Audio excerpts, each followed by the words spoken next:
Si est une condamnation qui a dû les soulager, accusés d'atteinte sexuelle par certains de ses anciens élèves, dont fait notamment partie l'ancien participant de la France à un incroyable talent Gwendal Marimoutou. Le chanteur et professeur Stéphane Métro a été condamné ce 7 février à 5 ans de prison dont 3 et demi avec sursis et à l'interdiction à vie d'exercer avec des enfants.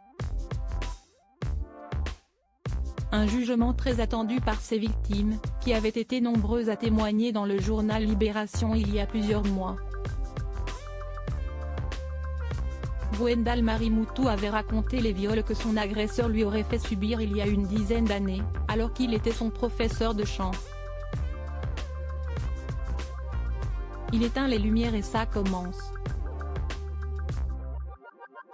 Machinal, rapide. Il sort de la pièce pour se rhabiller. Et je me retrouve seule, un peu paumée.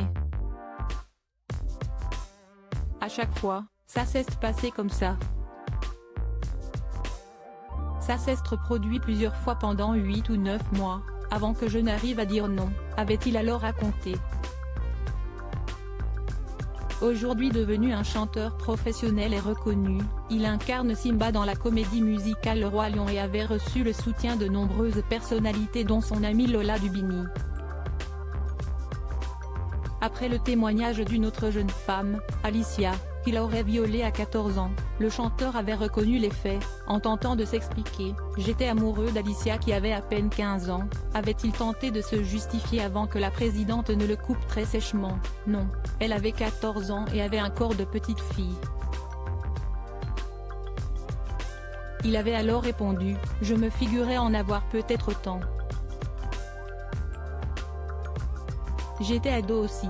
Une nouvelle plainte, une réponse qui avait choqué ces jeunes victimes, sûrement déjà très perturbées d'avoir appris que Stéphane Métro avait déjà été condamné. En 1996, il avait été jugé pour atteinte sexuelle avec violence, contrainte, menace, surprise sur 2 mineurs de 11 ans, à qui il avait imposé masturbation et fellation. Un acte pour lequel il avait été condamné à 18 mois de prison avec sursis et obligation de soins mais pas d'interdiction à travailler avec les enfants.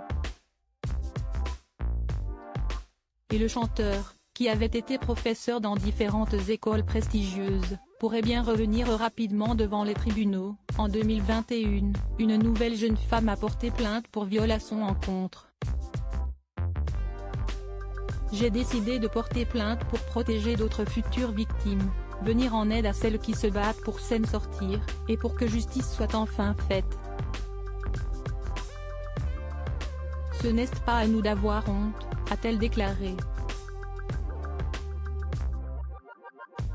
Cette enquête n'est toujours pas achevée.